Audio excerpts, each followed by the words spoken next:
Que se estoy grabando, a ver. Sí, estamos grabando. Buah. ¿Mm? ¿Están viendo bien la presentación? Pueden hablar, pueden, ya saben que pueden. Acá aparece, con otra computadora. Bien, ya saben que pueden. ¿Mm? Te pueden preguntar, pueden abrir el micrófono y participar. ¿Eh? Yo voy a hacer una cosa, voy a desactivar mi cámara porque. Ahí está. Así yo puedo también estar viendo acá. Yo tengo que estar con dos computadoras ahora con esto. Bien, vamos a terminar con este tema, que no empezamos todavía, pero esto sería el cuarto tema de lo que sería accidentología. Vimos peligros y riesgos, vimos accidentes de trabajo, vimos algún poquito de legislación de accidentes de trabajo, vimos análisis integral de los accidentes, que fue el último tema, si mal no recuerdo, y ahora vamos a empezar a cerrar un poco el moño sobre el tema accidentología, viendo teoría y modelos de los accidentes. Para mí es un tema muy sencillo, pero para la mayoría que es la primera vez que lo ven les va a resultar un tema un poco complejo. Así que paciencia, la clase que viene repasaremos un poco esta idea. ¿Eh? Acá le vamos a meter el dedo al agujero de los accidentes hasta el fondo. Y vamos a escarbar en el agujero de los accidentes y le vamos a sacar jugo y le vamos a exprimir a más no poder el tema de los accidentes de trabajo. Bien, primero voy a explicar qué es un modelo. ¿Eh? Y antes yo explicaba que era un modelo a partir de la definición de la Real Academia Española, me aparté un poco porque era un poquito más complicado, así que, ¿qué es un modelo? Es un esquema teórico de una realidad compleja, y la accidentología vaya que es una realidad compleja, ¿no? Y recuerden un poco toda la problemática detrás y toda la teoría detrás de la accidentología. Que la idea de elaborar un modelo es facilitar la comprensión del tema. Vamos a ver esto más sencillo. ¿Por qué necesitamos los modelos? Acá lo van a entender un poquito mejor. La seguridad sostiene un axioma. ¿Qué es un axioma? Es una proposición tan clara que no necesita demostración. ¿Eh? Yo les digo, 1 más 1 es 2. ¿Necesito demostrar que 1 más 1 es 2? No. Eso es un axioma. Por lo tanto, la seguridad sostiene esta idea que no necesita demostración, que los accidentes tienen causas. Es decir, los accidentes tienen causa y esto es un axioma de la seguridad. No necesita demostrar, no necesito, más allá de que puedo demostrarlo, que los accidentes tienen causa. De que estas causas las podemos sistematizar en un modelo. Y para recordar lo que es un modelo, que ya lo vimos, vamos a ver este modelo. Cuando expliqué accidentología, reducí o reduje toda la idea de una empresa a este modelo. Y este modelo nos permitió entender cómo funciona una empresa. Hay una organización compuesta de personas y máquinas que se relacionan entre sí a través de una línea de producción, por ejemplo. A esta línea de producción entran materias primas, entran insumos, entran distintos tipos de energías, y cuando esta línea de producción compuesta de máquinas, equipos y personas agarran todo esto, lo transforman, generan productos y servicios. Y además están las pérdidas, ¿sí? Y el accidente de trabajo estaba incluido dentro de lo que podemos considerar una pérdida dentro de este sistema. Esto es un modelo de empresa. ¿Mm? Otro modelo que vimos, más relacionado ya a la seguridad, esto es un modelo. ¿Relaciona qué? Peligro, riesgo y daño. Y me explica cómo puedo disminuir el daño modificando el riesgo. Me permite introducir comportamiento, decir, bueno, a ver, si yo reduzco la frecuencia, estoy reduciendo el daño, si yo reduzco aumento la protección, reduzco el daño, si yo aumento la mitigación, reduzco el daño. Entonces, el modelo me permite estudiar y ver qué puedo tocar de este modelo para poder interactuar con él. Por lo tanto, la seguridad que vamos a hacer en este tema, vamos a desarrollar modelos que nos permitan entender cómo funciona la seguridad, y a partir de entender cómo funciona la seguridad vamos a intentar pensar estrategias de intervención. ¿Eh? ¿Comprendido más o menos? Esto, llevado a la teoría, es fácil y difícil al mismo tiempo hasta que más o menos se entiende cómo funciona.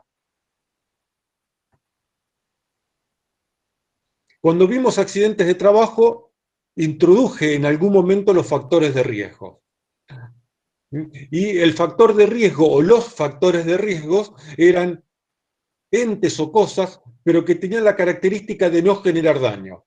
Son similares a los peligros, pero mientras el peligro es un ente o una cosa con capacidad de producir daño, el factor de riesgo son entes o son cosas sin capacidad de dañar. Pero juegan un papel muy importante en la cadena de accidentología, porque son los que van a generar la cadena causal. Por ejemplo, la iluminación no es un peligro. Un cartel de señalización no es un peligro. Un cartel, salvo que se te caiga el cartel en la cabeza, pero es como que se te caiga una piedra o un ladrillo, un cartel, una señalización no es un peligro, porque en sí misma no genera daño. ¿Qué es una señalización? Es un factor de riesgo, que puede potenciar una situación o la idea es que la minimice. Si yo coloco un cartel en la ruta mal ubicado o que tenga una señal inadecuada, entonces va a generar un accidente o va a potenciar la posibilidad de un accidente o va a minimizar la posibilidad de un accidente. Si en vez de colocar el cartel de Badén, antes del Badén lo coloco después, obviamente voy a tener un pequeño desliz con el auto. ¿Se entiende esto? Y por lo tanto los factores de riesgo son los que intervienen permitiendo que se produzca el accidente. Cuando hay un contacto eléctrico, el que genera el accidente es el peligro, que es la electricidad. Pero de alguna manera, ese trabajador, ese chico, ese hijo, ese menor, esa persona, accedió a tener ese contacto eléctrico. ¿Qué falló? La explicación al trabajador, falló el sistema de seguridad eléctrica, falló el disyuntor, falló la puesta a tierra, falló la capacitación de ese trabajador que no entendió, no hubo capacitación, las herramientas no eran las adecuadas, lo presionamos para que hiciera un trabajo bajo tensión. Entonces aparecieron un montón de situaciones, de factores de riesgo, que habilitaron que ese trabajador, inconsciente o conscientemente, se ponga en contacto con la electricidad. Ahora, como vimos en la teoría de accidentes, los factores de riesgo no son las causas. Las causas de los accidentes aparecen a posterior del accidente. El accidente tiene la característica de que no es, como habíamos dicho, no tiene causas previo al accidente. El accidente es aleatorio, porque en el accidente están todas estas cadenas, todo este mundillo de factores de riesgos, que la verdad no sabemos cuál de todos estos factores de riesgos son los que van a generar el accidente. El accidente, como es aleatorio, tiene causas solamente posterior a que ocurre el accidente. Cuando ocurre el accidente, yo me di cuenta que lo que estaba fallando era la capacitación. Pero mientras tanto, posiblemente no me dé cuenta que el desencadenante principal de ese accidente va a ser la capacitación o la mala capacitación que tuvo ese trabajador o la mala evaluación que tuvo ese trabajador en relación al conocimiento de electricidad. ¿Se va entendiendo esto? Esto estamos repasando un poquito. Entonces, ¿qué intenta el modelo? Intenta ver cómo se relacionan el qué, los distintos factores de riesgos, el peligro, el daño y la manera que tenemos cada uno de nosotros de pensar la seguridad. ¿Dudas hasta acá? Yo intento ser claro con las explicaciones, pero a veces la complico, lamentablemente. Ustedes vayan hablando o vayan escribiendo, que yo voy también leyendo el chat. Muy bien. Hay muchos modelos. Si yo les pregunto cuánto es 2 más 2, todo el mundo que sabe más o menos contar me dice 4. Ahora, si nos ponemos a hablar de política, nos ponemos a hablar de religión, nos ponemos a hablar de filosofía, nos ponemos a hablar de la vida, en la vida 2 más 2 no es 4. Hay un viejo dicho, un viejo cuento que dice, preguntarle a un contador cuánto te da 2 más 2 y te va a preguntar qué tenés que hacer. Si tenés que pagar impuestos, te va a dar 3. Si es para ganancia, te va a dar 5. Entonces, si nos ponemos a hablar de filosofía, no todo, perdón, si nos ponemos a hablar de filosofía, no todos vamos a pensar lo mismo. Si nos ponemos a hablar de la vida, no todos vamos a pensar lo mismo. Y en la seguridad, que no es una disciplina exacta, es una disciplina que podemos ubicar dentro de la humanística, hay distintas maneras de entender y de pensar la seguridad en el trabajo. No es una ciencia exacta. La ciencia exacta es el ruido. Cada peligro podemos considerar que es una disciplina que está dentro de las disciplinas duras. Ahora, cuando yo mezclo todo eso en el ambiente de trabajo, donde en el medio hay personas que están haciendo uso de esos peligros, entonces transformamos a estos peligros en una situación del tipo sociológica. Y cada uno de ustedes va a entender y le va a gustar determinada manera de entender y comprender la seguridad. Es como si habláramos de política. Hay algunos que les gusta más una cosa, a otros les gusta más otra cosa, y en función de esos gustos y de esas inclinaciones van a tener la manera de solucionar los problemas del país. ¿Eh? Así que más o menos de esto tratan los distintos modelos. Hay muchos modelos en materia de higiene y seguridad en el trabajo. Nosotros de acá vamos a ver 4, pero si se ponen a leer e investigar hay muchos más modelos, tantos modelos como ideas de lo que es la higiene y seguridad en el trabajo. Vamos a ver distintos modelos, que son algunos son antagónicos entre ellos, para ver qué tan distinto se puede pensar un mismo problema. Vamos a empezar a ver el modelo más usado a nivel industrial, que es el modelo de causalidad de pérdidas. Este modelo tiene una pequeña teoría, que la vamos a explicar, y considera el accidente como una cadena. No de una cadena de eventos, sino una cadena de factores o de grupo de factores. Vamos directamente al modelo. Aplica la teoría del dominó de Heinrich, donde agrupa los factores de riesgo en 3 grandes grupos. El primer grupo los agrupa dentro de lo que denomina falta de control. El segundo grupo va a ser las causas básicas y el tercer grupo son las causas inmediatas. Y estos 3 grupos son los factores de riesgo que van a intervenir en el accidente.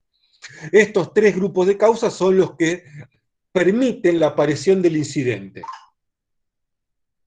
El incidente, como vimos, es la antesala del daño. También aparece otro elemento que es, en todo accidente hay un proceso de transferencia de energía. Hay una transferencia de energía del ente con capacidad de dañar hacia el sujeto que va a ser el que va a recibir esa energía. Y por lo tanto, pasamos de un incidente a un accidente o de un accidente sin daño a un accidente con daño cuando esa cantidad de energía supera la capacidad que una persona puede soportar. Todos podemos soportar agua caliente, pero hasta un determinado nivel de temperatura. Cuando la cantidad de energía térmica supera la que la piel puede soportar, sobreviene la quemadura, de primero, segundo o tercer grado. Todos podemos soportar determinado nivel de energía eléctrica. Cuando ese nivel de energía eléctrica supera en amperaje determinado valor, sobrevienen los distintos problemas que tenemos. Todos podemos soportar determinado nivel de sonido o de capacidad de ruido sin sufrir daño. Cuando ponemos el oído al lado de una turbina de un avión, en pocos minutos nos quedamos sordos. ¿Por qué? Porque la transferencia de energía superó la capacidad que ese elemento que el ser humano puede soportar.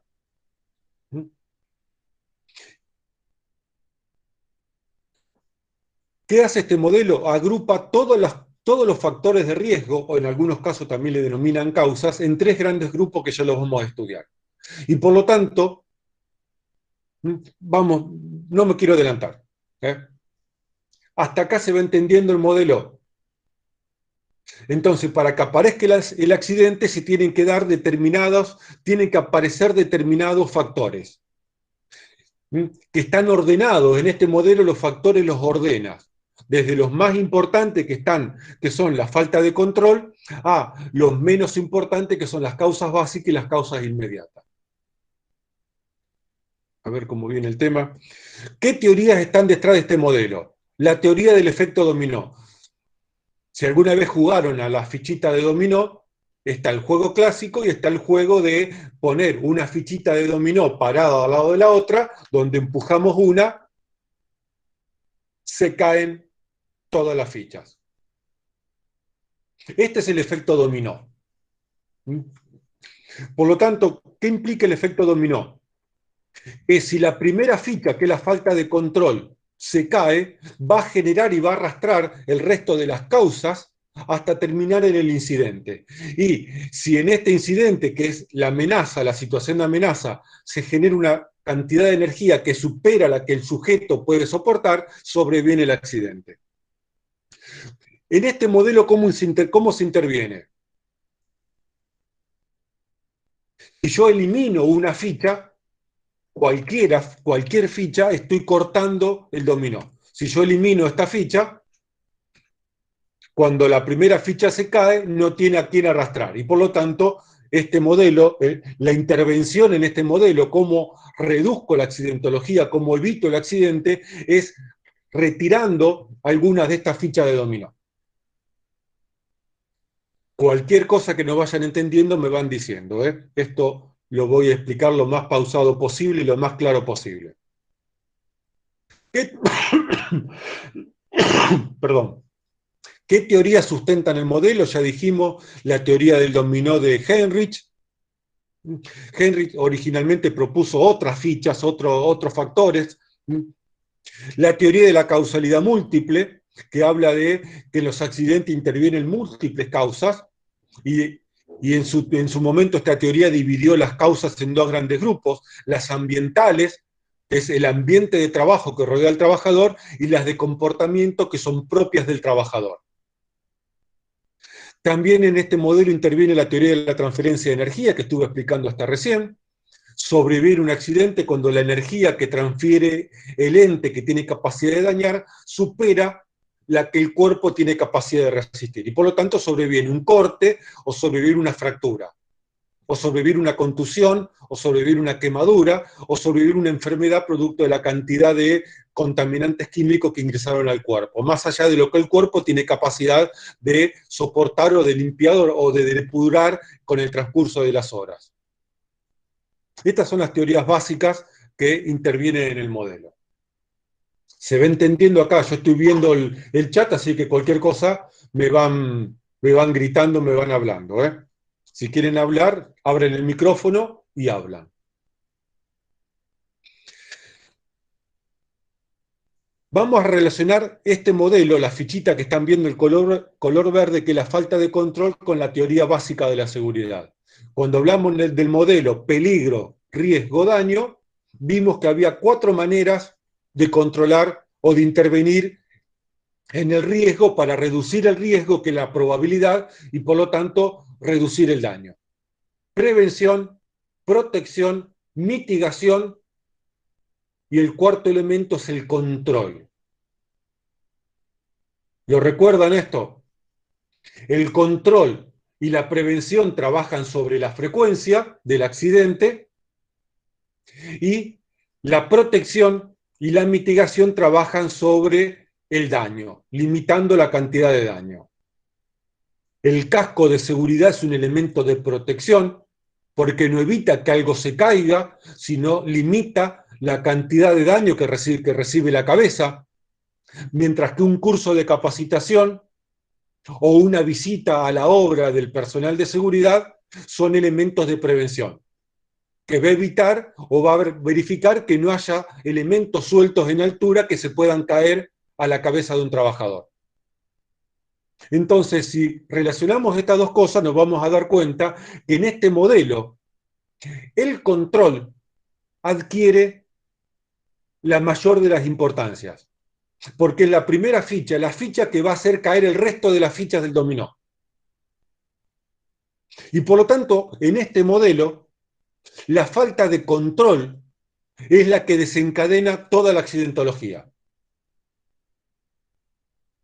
¿Me están siguiendo? Este modelo le da al control la mayor de las importancias, más importante que la prevención y más importante que la protección. Porque todo nace del control, o todo nace, si miramos de lo negativo, por la falta de control. ¿Me están siguiendo hasta ahora? Entonces, dentro del control tenemos un montón de factores de riesgos. Vamos a trabajar y explicar la primera ficha. El modelo, que tiene el desarrollo de este modelo, lo tiene una empresa Bureau Veritas, no, DNB, no importa la empresa que ha comprado los derechos de este modelo y los ha desarrollado. La falta de control en el modelo clásico se deben a tres situaciones. Se deben a la administración de la seguridad, a falta de estándares o estándares inadecuados y al incumplimiento de un estándar, de una norma, de un procedimiento. Estos son los tres factores de riesgos que están incluidos dentro del elemento falta de control. Vamos a explicar, o voy a explicar estos elementos. ¿Qué es la administración de la seguridad? Para explicar en términos simples, la administración de la seguridad es todo lo que hacemos en pos de hacer seguridad. Es todo lo que hacemos en forma planificada y en forma ordenada. Cuando ustedes vayan a hacer seguridad, van a administrar la seguridad, o sea, van a hacer un montón de tareas planificadas, ordenadas, programadas, de manera tal que puedan hacer seguridad. Entonces, esto es lo que es la administración de la seguridad. ¿Me explico con esto?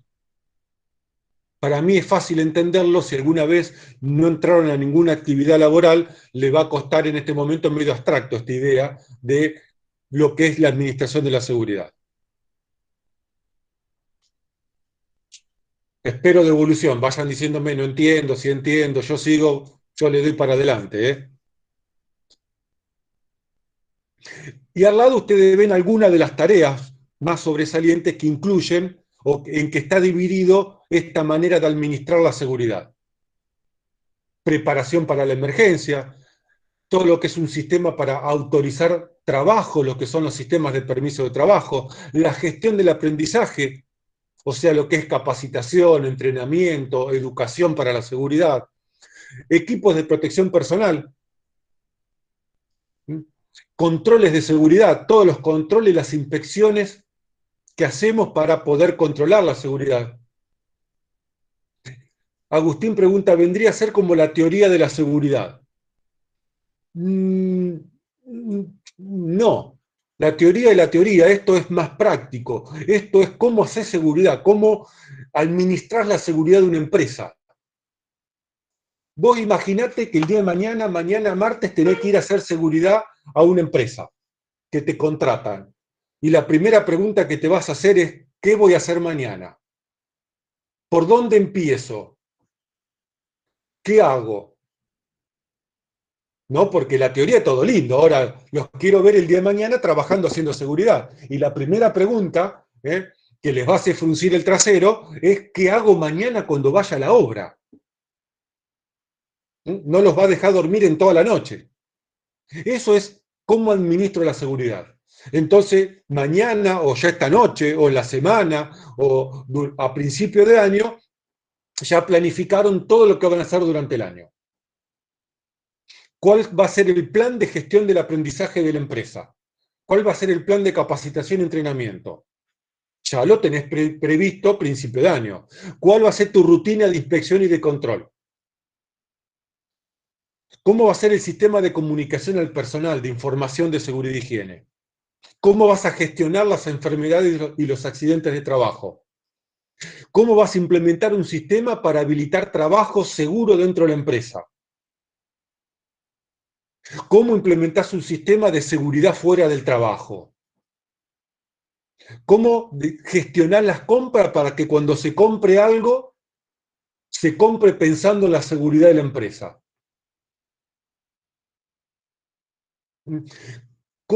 ¿Qué equipos de protección personal vas a seleccionar para cada trabajo, para cada situación de trabajo? ¿Cómo mejorás los equipos de protección personal? ¿Cómo te preparás para la emergencia? ¿Se va entendiendo qué es la administración de la seguridad?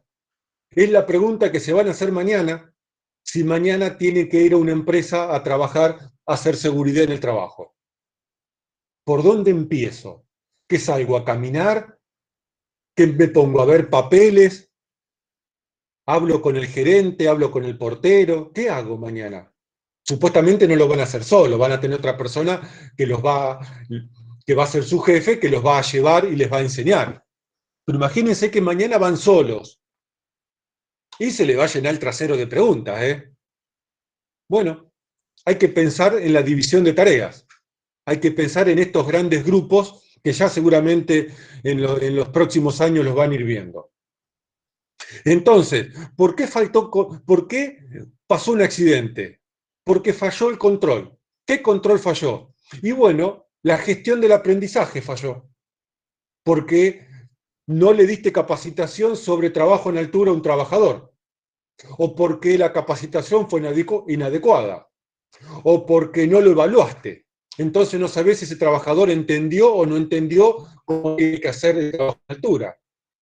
Lo entendió, pero nunca lo llevaste al campo a explicarle cómo se coloca realmente un arnés. Le mostraste la fotito y el video y nunca lo llevaste al campo a que se coloque un arnés. No hubo entrenamiento. O no hay una buena política de compras de elementos de protección personal. Entonces compraron un arnés barato, sin certificación. Entonces a la primera de cambio el arnés se rompió. Y en vez de la persona que da colgando, se vino abajo, porque falló el arnés. Entonces, ¿dónde nació el problema? Para este modelo, para esta teoría, para esta manera de entender la seguridad, el modelo falló en la falta de control. Nadie controló si los trabajadores que van a hacer trabajo en altura tienen la capacitación adecuada. Por ejemplo, estoy inventando en este momento, o la capacitación fue la adecuada, el entrenamiento fue adecuado, pero nadie pasa a chequear a ver realmente cómo están trabajando los trabajadores. Entonces, ¿qué fallan? Falla la inspección. ¿Mm? Una cosa que un trabajador se controle su propio arnés y otra cosa que vayamos nosotros con un poco más de conocimientos a hacer una revisión bimestral o trimestral de los arneses, a ver si están en condiciones. Revisar las cintas, si están quemadas, si están gastadas, las argollas, si cierra bien el pasador de seguridad. Entonces, el accidente aparece porque faltó el control. Y faltó el control porque a lo mejor alguna de las tareas que tenemos que hacer en materia de seguridad no la hicimos mal o estaba postergada por algún motivo. La pandemia nos posterga un montón de cosas. Se entiende que es la administración de la seguridad, aunque sea tienen una idea. ¿Eh? Váyanme diciendo que sí, que no, porque no lo estoy viendo encima. ¿Eh? Muy bien, me ponen que sí, que...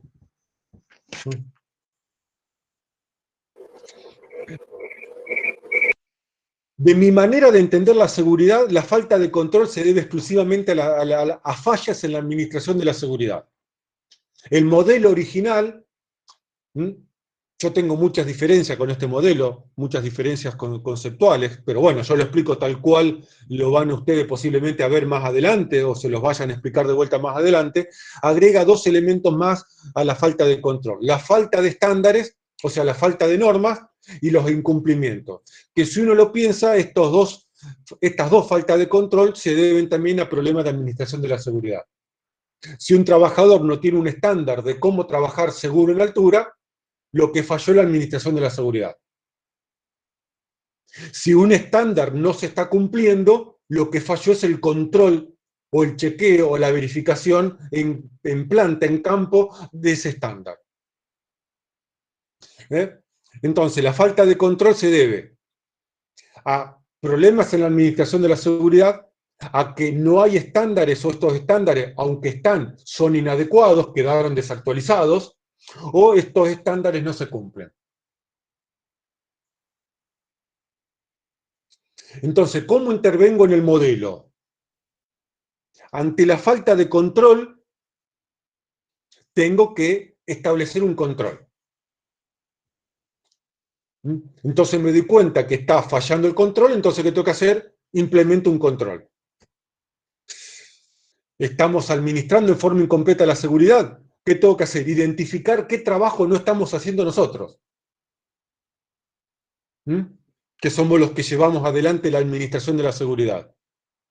¿Falta un estándar? El estándar es inadecuado, ¿qué tengo que hacer? Y bueno, tengo que escribir de vuelta un estándar, una norma, un procedimiento de trabajo. Por ejemplo, el estándar, a ver, resulta que ahora nos enteramos que tengo un trabajador con COVID dentro de la empresa. Y me tengo que preguntar, ¿qué falló? ¿Falló el control? ¿Falló que no había alcohol? ¿No le tomamos la temperatura? A ver, ¿dónde está el error? ¿O el estándar no se está cumpliendo? Tanto sea dentro de la empresa o ese trabajador no lo está cumpliendo fuera de la empresa.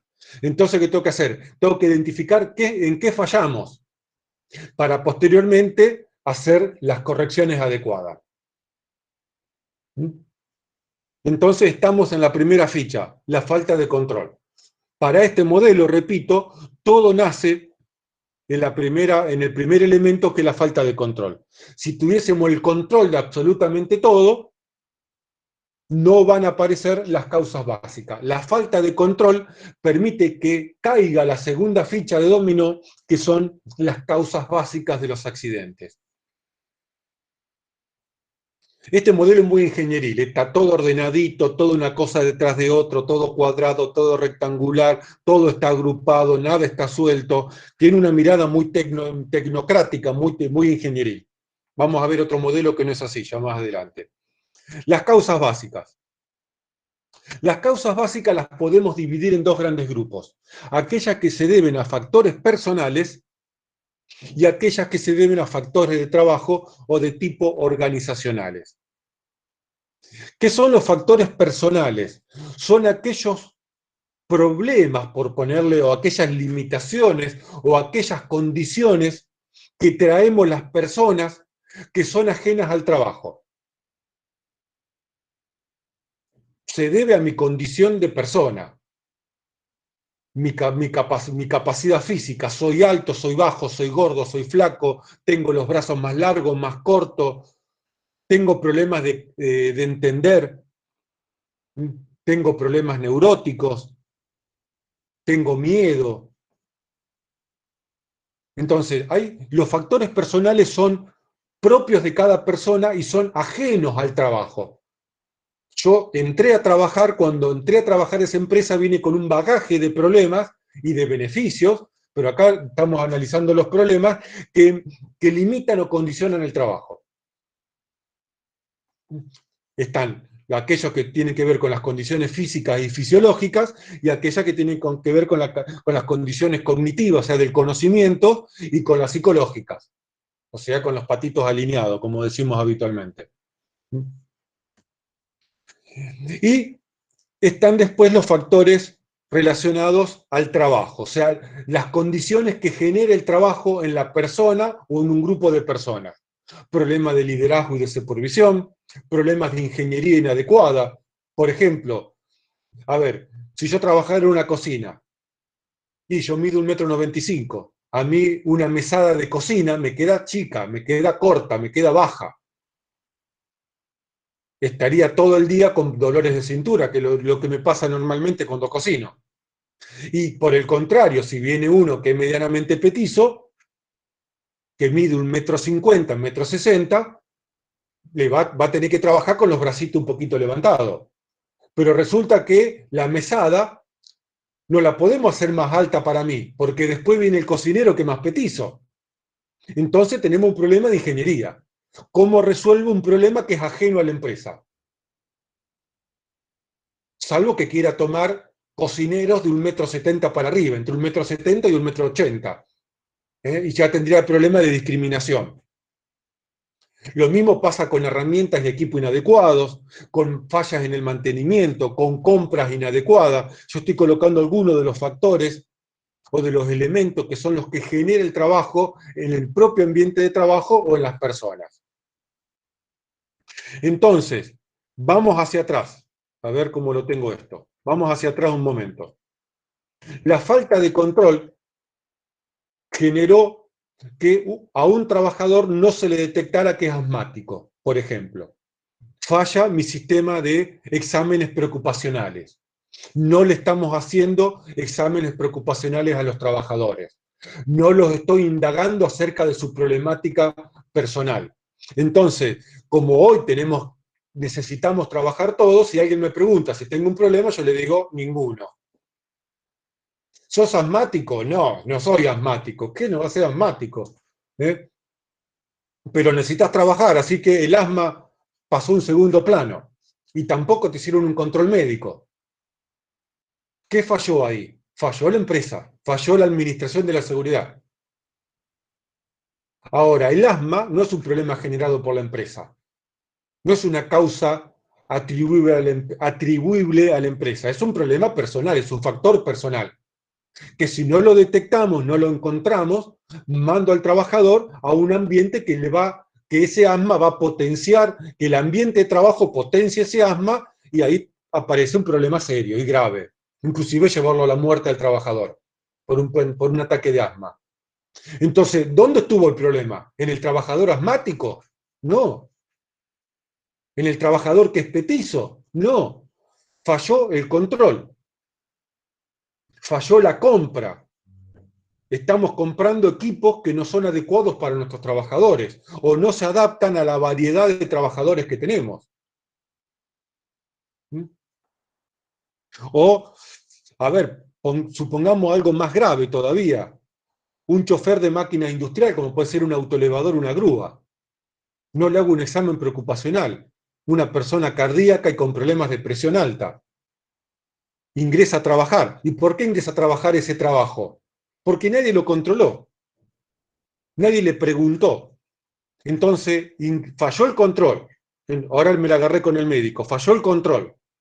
O no hay médico directamente, no hay examen preocupacional. Un trabajador con problemas personales cardíacos y presión alta ingresa a trabajar de chofer de autoelevador o chofer de camión o operador de grúa. ¿Y qué le puede llegar a pasar? Y bueno, ya lo pueden imaginarse, ¿no? Entonces, el problema no está en las limitaciones físicas del trabajador, sino el problema empezó acá, en la falta de control. Luciano me dice, el factor de trabajo u organizacional es parte de la empresa. Sí, los factores de trabajo son propios de la empresa. Son sobre los que la empresa tiene, son los que genera la empresa. Los personales son los que traigo yo como trabajador ajeno al trabajo. Los factores personales los de trabajo son aquellos que yo les puedo atribuir a la empresa. Por ejemplo, a ver, si yo me contratan de chofer, mido 1,95 m y me ponen a manejar un Fiatito, un 147. Imagínate que las rodillas me tocan el volante, una vez lo hice. ¿Eh? Sí, vos reíste, pero una vez lo hice, las rodillas me tocaban el volante, manejaba, fue cómico, ¿no? Pero bueno, qué sé yo, hay cosas que uno hace, ¿no? En la vida. Entonces, el problema no soy yo ni el problema no soy yo que soy alto, ¿qué va a hacer? Me van a cortar los tobillos. El problema es la empresa que me puso de chofer de un 147. No, no era chofer, era otra cosa, pero bueno. ¿Se ve entendiendo dónde nace la problemática? Entonces, vamos a seguir con la explicación. Acá tenemos los listados, ¿m? Factores personales, dividido en problemas físicos o fisiológicos inadecuados. El día de mañana voy a cambiar esta terminología porque no son inadecuados, son los que tengo. Soy petizo. No es a ver, ser petizo no es un problema inadecuado, soy petizo. Como que es alto, como que es gordo, como que es flaco. A ver, no es un problema inadecuado. Perdón, no está adecuado la terminología al año 2020.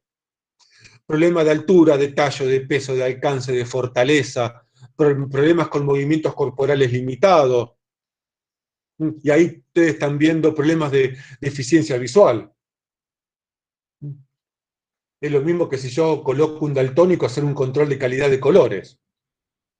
Sí, el problema no es que es daltónico, el problema es mío, que yo lo seleccioné sin preguntarle si es daltónico. Y problemas cognitivos o de problemas psicológicos. Temores, fobias, problemas mentales, incapacidad para comprender, fallas en la memoria. Bueno, no vamos a entrar en tantos detalles porque no viene al caso. Pero todos estos factores personales, el problema no es que la persona tiene estos problemas, es que no los detectamos y no hicimos una adecuada selección de ese trabajador y no adecuamos el puesto de trabajo de ese trabajador. O no seleccionamos un trabajador adecuado a ese puesto de trabajo. Y los factores del trabajo acá también los tienen divididos en problemas de liderazgo, en problemas de ingeniería inadecuada, como el tema de una mesa, de un trabajador, de un cocinero, por ejemplo. Problemas de compras. Y si a compra no le decimos nada, va a comprar el casco más barato, va a comprar las herramientas más barato, porque por lo general las áreas de compra, ante la misma oferta, ante el mismo producto, van a comprar el más barato. Y por lo general la gente de compra no es un experto en toda la temática de compras.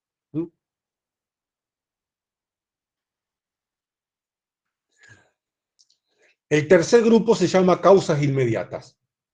Se llaman causas inmediatas porque son las que habilitan la aparición de la amenaza o las que habilitan la aparición del incidente. En este modelo, todo accidente nace como un incidente. Todo accidente fue casi un accidente. Lo que pasa, en algunos casos, una transferencia de energía que superó la capacidad que tiene la persona de poder soportarlo y por lo tanto sobrevive el daño. Pero previo al incidente están las causas inmediatas, que es la última puerta que tenemos para el control. Y las causas inmediatas las podemos dividir en los que son los actos y prácticas subestándar, que son las actividades que hacen las personas, y las condiciones subestándar, que son las condiciones del ambiente de trabajo. Un problema, vamos para atrás, un problema en la capacitación, en mi gestión de la capacitación, un problema en mi gestión de la capacitación, donde no le explicamos algo a un trabajador, generó la aparición de una causa básica. O vamos con el examen médico.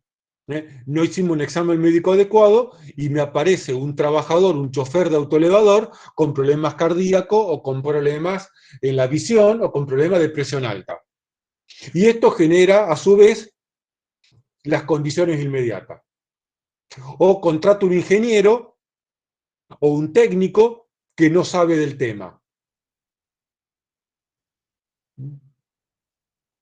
Entonces, tenemos lo que se denominan los factores personales. Vamos para atrás, que yo estoy más perdido que ustedes. Los factores personales y los factores de trabajo son los que van a habilitar la aparición de las causas inmediatas. Tanto sea porque no entiendo lo que me están explicando, porque tengo un problema cognitivo, porque en mi especialidad yo soy mecánico y me mandan a hacer desarrollo de ingeniería eléctrica, tengo un problema cognitivo, no es porque no entienda, simplemente porque no lo sé. Entonces, la falta de las causas básicas, que es el ingreso de personal en la empresa, falló y aparece una persona haciendo un trabajo para el cual no está preparado. Y esto va a generar que a lo mejor diseñe una instalación eléctrica en forma incorrecta. Generó una condición subestándar. Mi problema de no entender de electricidad, porque soy ingeniero mecánico y me mandaron a desarrollar productos eléctricos, hace que haga un mal diseño de la instalación eléctrica, además de ir preso después, ¿no? Por hacer desarrollar una profesión para la cual no tengo habilitación. O genera en un trabajador que no le enseñamos cómo se maneja una máquina el desarrollo de actos subestándar. No le explico a un trabajador cómo se usa una moladora, o una moladora con disco de corte, o cómo se maneja un autoelevador en forma segura. Entonces, la falla de capacitación, la falta de capacitación, genera en el transcurso de la cadena causal la aparición de un trabajador que está manejando un autoelevador en forma incorrecta y termina llevándose por delante a una persona que está caminando. ¿Por qué? Porque no la vio. ¿Y por qué no la ve? Y porque está manejando un autoelevador con la carga frontal elevada, con la visión tapada. Ya algún día vamos a ver un video de eso. ¿Mm? ¿Por qué actos subestándar o condiciones subestándar? También se las denominan actos y condiciones inseguras, porque en realidad volvemos de vuelta al principio de la materia. No hay condiciones inseguras, hay condiciones que están fuera del estándar admitido por la empresa. ¿Eh? Lo seguro y lo inseguro está en relación con el riesgo límite. El riesgo límite es lo que cada empresa está dispuesta a hacer o dejar de hacer en función de obtener mejores beneficios en materia de seguridad. Y por lo tanto, si el riesgo límite es el estándar que voy a establecer, cualquier cosa que esté haciendo por encima de ese estándar está bien, o por debajo, ¿no? Porque es una escala de demérito, recuerden esto. Y cualquier cosa que esté haciendo desde el punto de vista del riesgo por encima del riesgo límite son actos o condiciones subestándar, denominado acto inseguro o condición insegura. No tener un casco colocado es un acto inseguro, porque depende de la persona. Es el trabajador el que tiene la opción de colocarse o no el casco. La falta de baranda en un piso de una obra es una condición insegura, generado por un acto inseguro, o por un trabajador que no entendió adecuadamente, un capataz de obra que no entendió adecuadamente la importancia de colocar una baranda. Y alguien preguntará, ¿y por qué no está usando casco este trabajador? Y volvemos entonces hacia atrás. Vamos a preguntarnos acá como causa inmediata, un trabajador viene con un golpe en la cabeza o se desmaya por un golpe en la cabeza. ¿Qué pasó? Un elemento de altura, un ladrillo, un martillo, una herramienta de altura se cae, golpea en su cabeza, la energía puesta en juego es superior a la que el cráneo puede soportar y por lo tanto se corta y se desmaya. Tiene una contusión importante. Ahora, cuando empezamos a investigar, lo primero que investigo son las causas inmediatas. Entonces, ¿qué encuentro? Que el trabajador no tenía el casco puesto. Entonces digo, el accidente se debió a, a un acto subestándar. El estándar de la empresa dice que acá hay que usar casco el 100% del tiempo. El trabajador tenía el casco, no tenía el casco puesto, lo tenía en el codo. Por lo tanto, el codo lo tiene sano, la cabeza la tiene rota. Entonces decimos, es la culpa del trabajador. No estaba usando casco. Y es una verdad media, porque lo que tenemos que preguntarnos es qué causa básica generó que ese trabajador no tuviera el casco. Entonces la causa básica puede ser una compra inadecuada. ¿Por qué no tenía casco? Porque no había casco en el almacén. Porque es un cabeza de balde. Se le llama cabeza de balde a aquel cabezón que hay que colocarle un balde en la cabeza porque el casco no le entra. Yo tenía un compañero que le llamo cabeza de balde. Había que colocarle un balde de 8 litros en la cabeza ¿eh? Porque no había casco que le entrara. Es un chiste, ¿no? O el casco lo tenía roto, lo tenía puesto, pero el casco falló porque lo tenía con un desgaste muy importante. O podemos ir más atrás. No entendió, no entendió que tenía que usar casco. Entonces, ¿qué falló? Y voy para atrás. La falta de control. ¿Qué falló de la falta de control? Vamos para atrás.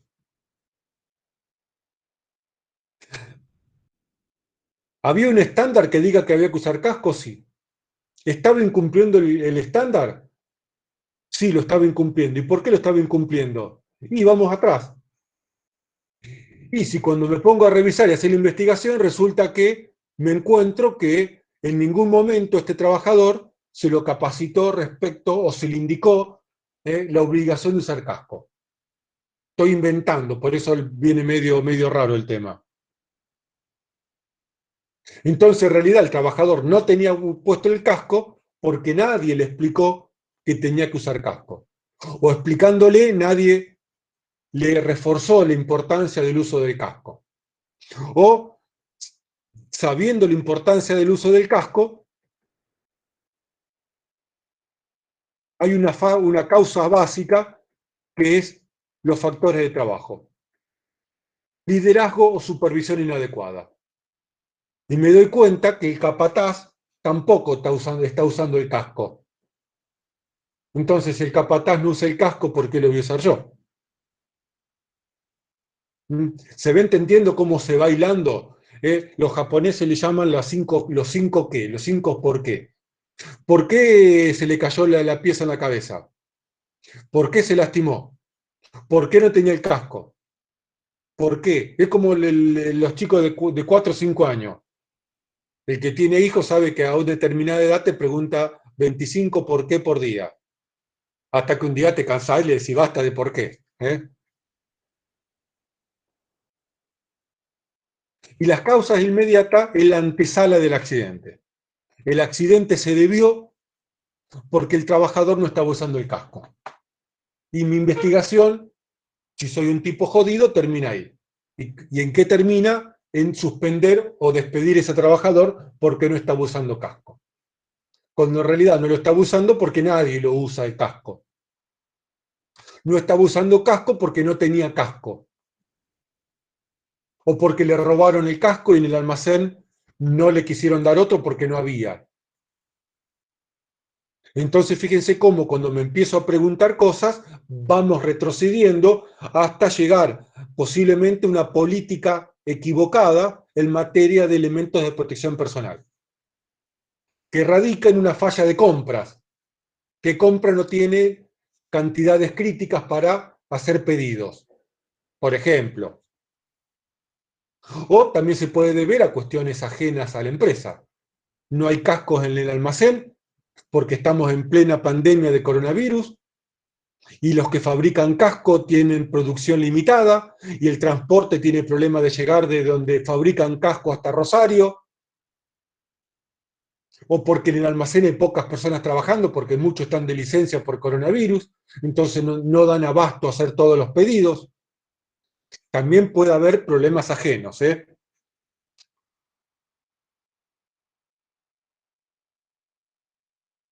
va entendiendo el tema? El Lucio pregunta, por lógica, si hay un 100% de control no hay daño entonces. En teoría sí, en este modelo sí. Si vos podés controlar el 100% de todo, no habría accidentes. Bajo este modelo, hay otros modelos que te van a decir, yo te voy a decir, es una mentira eso. Pero este modelo te va a plantear que si vos tenés el 100% del control, vas a poder evitar los accidentes.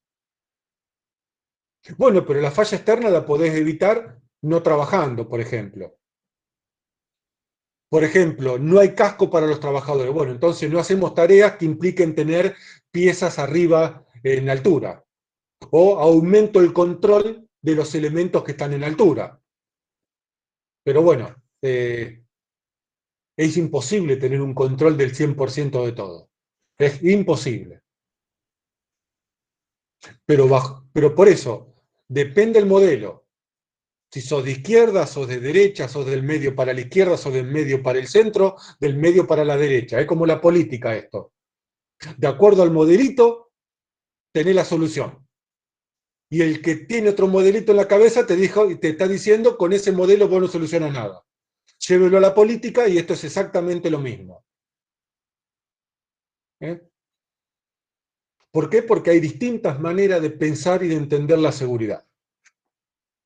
Porque la seguridad es una ciencia humanística, una ciencia social, más allá de que está atravesada por cuestiones tecnológicas, por cuestiones que son inherentes a las disciplinas duras, a las disciplinas de ingeniería.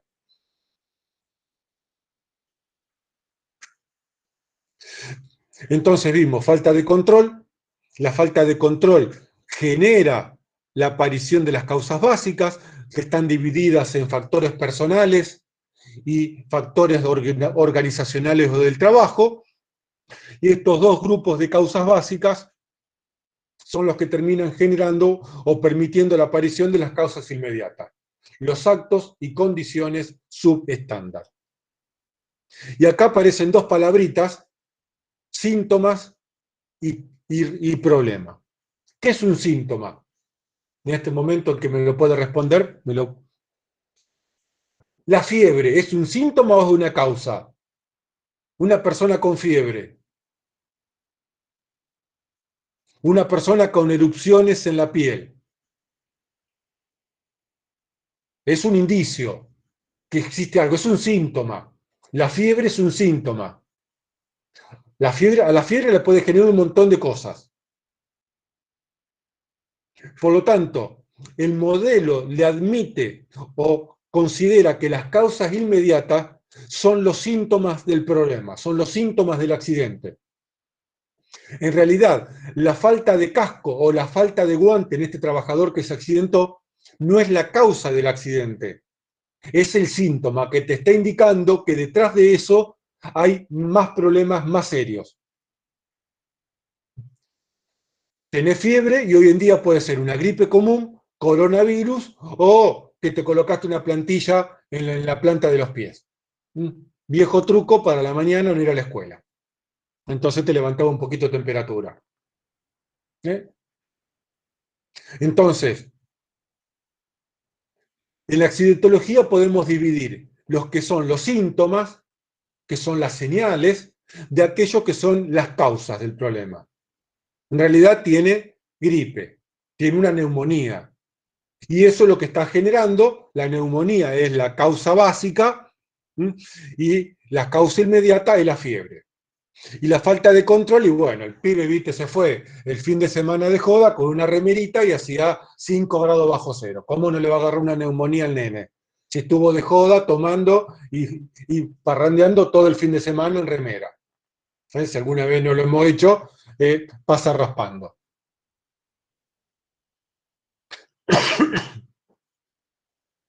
Entonces, la teoría de los síntomas frente a las causas indica que si si tenés coronavirus y te doy un antigripal o te doy una pastilla, un antifebril, no estoy solucionando las causas básicas.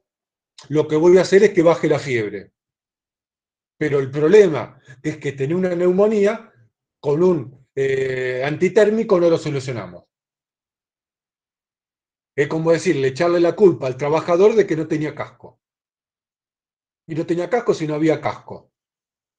No usa el casco porque el supervisor no usa casco, el jefe no usa casco y el de seguridad menos tampoco usa casco. ¿Cómo lo va a usar él? Entonces, si no atacamos la raíz del problema, nunca van a dejar de aparecer los síntomas. La fiebre va a seguir apareciendo, hasta que en algún momento la fiebre se vuelve un problema grave. ¿Mm? ¿Comprendido hasta acá? Podemos pensar también, yendo a algo más macro, que el accidente en sí mismo es un síntoma de que algo le está pasando a la empresa. Especialmente cuando determinado tipo de accidente se va repitiendo. Hoy tuvimos un accidente porque un trabajador no estaba usando casco. Mañana tenemos un accidente porque un trabajador no estaba usando guante. Pasado mañana tenemos un accidente porque estaba sin los botines de seguridad. En realidad, el accidente, ¿qué está haciendo? Está siendo el síntoma de un problema mucho más serio que tiene una empresa, que tiene que ver con cómo administra el uso de los elementos de protección personal. Entonces, también el accidente termina siendo un síntoma de un problema mucho más grave.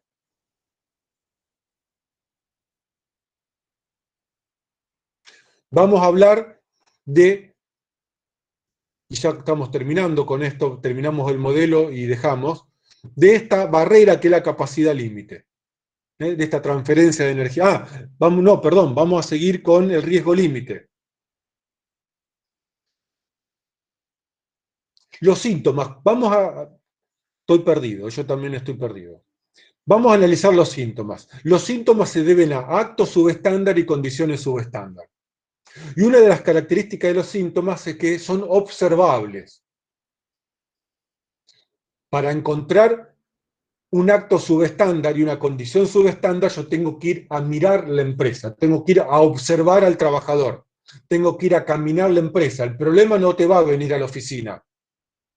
Por lo tanto, el síntoma está relacionado con el observador, con tener un termómetro para medir la fiebre.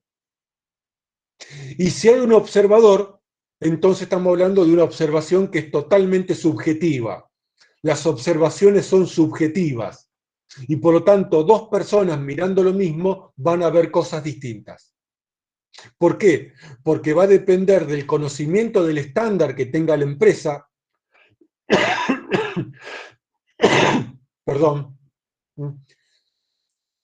Como estamos hablando de observaciones que son subjetivas, que dependen de la persona, van a depender del ojo y de la cabeza de esa persona. Van a depender de la capacidad de mirar que tenga esa persona y la capacidad que tiene esa persona de relacionar lo que está mirando con algo que está por debajo del estándar que tiene la empresa. Por lo tanto, necesita que esa persona conozca el estándar de la empresa y además comprenda cuáles son los riesgos límites de la seguridad. ¿Mm? Entonces, el síntoma depende de la observación de la persona. No hay dos personas que estén observando, que estén mirando lo mismo, que vean exactamente lo mismo o las mismas condiciones. En cambio, la raíz del problema, para encontrar la raíz del problema tengo que ponerme a estudiar. Todos, sin ser médicos, sabemos tomar la temperatura y colocarle la mano en la frente a nuestro amigo, a nuestra novia, a nuestra pareja, a nuestro hijo y determinar que tiene fiebre. Ahora, no cualquiera está en condiciones de saber a qué se debe esa fiebre. Para poder saber cuál es la raíz del problema, tengo que saber si existe el estándar, si el estándar es el adecuado, si el estándar es conocido. Tengo que ponerme a estudiar. El síntoma, me pregunta María Florencia, ¿el síntoma sería un accidente? No, el síntoma es la fiebre. El síntoma no es la gripe. La fiebre se puede deber a un cansancio excesivo que a veces te puede levantar una línea de temperatura por un cansancio excesivo. O un estado gripal sin ser un coronavirus, sin ser una neumonía. El síntoma es lo que te está diciendo que algo está mal. Ves a tu hijo triste o callado, un chico que habla todo el día y de repente está en la mesa, está callado. ¿Qué es eso? Un síntoma. No es un problema, es un síntoma. Algo está pasando. A lo mejor está triste, tuvo un problema, se peleó con la novia, le fue mal en la escuela, o simplemente está así porque está así, porque está pasando por un momento de introspección. Pero para llegar del síntoma de ver a esa persona con fiebre a determinar cuál es el problema, necesito hacerme preguntas. Y para encontrar la raíz del problema necesito conocer de seguridad. Esa es la diferencia entre quedarme entre los síntomas y avanzar un escalón más y ponerme a encontrar la raíz del problema, que son deducibles. Es como el médico, que te empieza a preguntar, te empieza a ocultar, te empieza a tocar por un lado, te toca por el otro, y te dice, bueno, a ver, tenés neumonía, te puso el estetoscopio en los pulmones, te hace respirar, te hace contar, y concluye después de un análisis que tenés neumonía. Y en base a esa conclusión, interviene en vos para que ese problema desaparezca. Mientras que la mayoría hacemos observación de síntomas, el médico encuentra la raíz del problema. Y podría el médico ir un paso más atrás, porque se engripó el chico. En vez de darte el antibiótico adecuado, preguntar por qué esa persona Es lo que se hace ahora con el coronavirus. ¿Por qué tiene coronavirus? Entonces vas a otro escalón más hacia abajo, que es la falta de control. ¿Mm? ¿Comprendido hasta acá? Vamos con qué vamos. Ahora sí, vamos con la transferencia de energía. ¿Por qué pasamos de un incidente al accidente o al daño? ¿Mm? Porque hay un elemento que transfiere energía que supera la capacidad límite que tiene el cuerpo humano de soportar ese tipo de energía.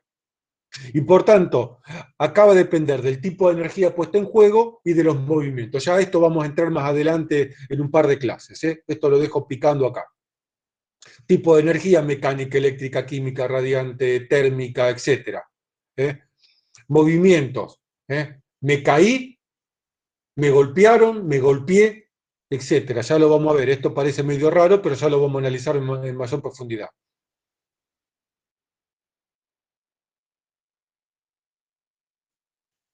Vamos a relacionar prevención, control y mitigación con los elementos del modelo. La ficha de falta de control, de causas básicas y de causas inmediatas, tiene que ver con controles de precontacto. Entonces acá hablamos de prevención. Si falló la prevención, va a permitir la aparición de falta de control, de causas básicas y de causas inmediatas. Estos tres grupos de causas se deben a la falla en la prevención. Cuando aparece el contacto, falla la protección. O falló, o la protección tiene límites, como un casco, de soportar determinada fuerza o determinada potencia de impacto. Y después viene, del control, después del control del contacto, viene la mitigación. La clase que viene vamos a abordar el otro modelo. Este modelo más o menos a grandes rasgos se entendió.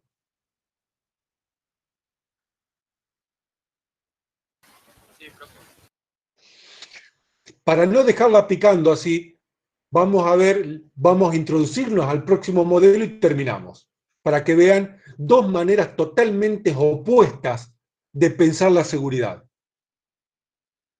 Y el modelo que viene, que es un poquito más avanzado desde el entendimiento de la persona y de la accidentología, que es el modelo psicosocial de los accidentes laborales.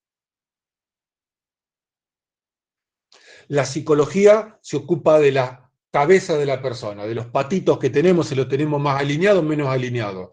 La sociología se ocupa de los problemas sociales. La psicología social se ocupa, más o menos, yo no soy un experto, de la relación entre los individuos. Por lo tanto, este modelo entiende a la empresa como una sociedad, como una mini sociedad. Y esa mini sociedad tiene problemas de comunicación, tiene problemas de vínculos, como pasa en una familia, y tiene problemáticas que son propias a los trabajos grupales, a los proyectos grupales, a los cambios, a las relaciones, a los mandos, etc.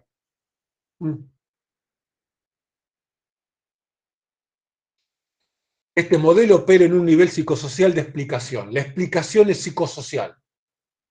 Es como la psique los problemas sociales que tienen los determinados grupos, poniendo el énfasis en el modo en que la configuración social de entender y actuar sobre la seguridad de la empresa, los directivos y los mandos medios, afecta el grado de la seguridad. Cómo nuestras relaciones dentro de la empresa afectan a la seguridad. Así de simple este modelo. Cómo la manera en que nos relacionamos, nos comportamos en una empresa, va a afectar la seguridad de la empresa.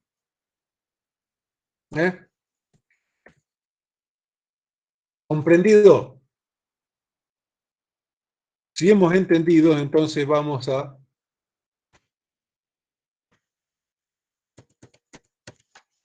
cortar la comunicación, perdón, la grabación. No, la grabación se corta de acá. Detener grabación.